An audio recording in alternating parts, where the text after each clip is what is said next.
Let's see the question number 3. The fundamental frequency in an open organ pipe is equal to the third harmonic of a closed organ pipe.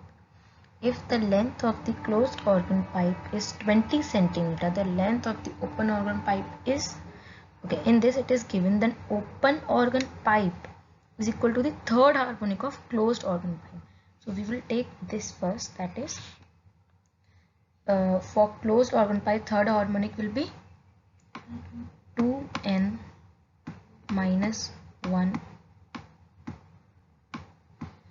V by 4L. Okay, this will be equal to what is written in the question. That is, this is the third harmonic, and the open organ pipe will be 3.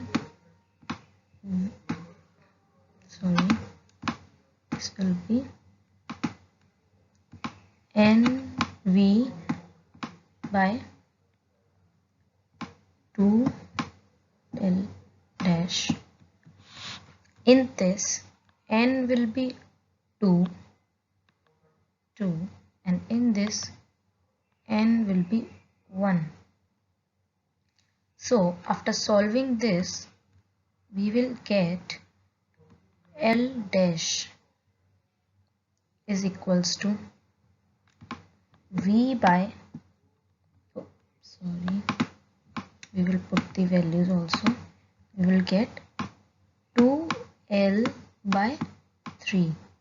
And finally, after putting the length of the closed organ pipe, that is 20 centimeter, we will get 13.2 centimeter as the answer. So our correct answer is option number 1, that is 13.2 centimeter. Thank you.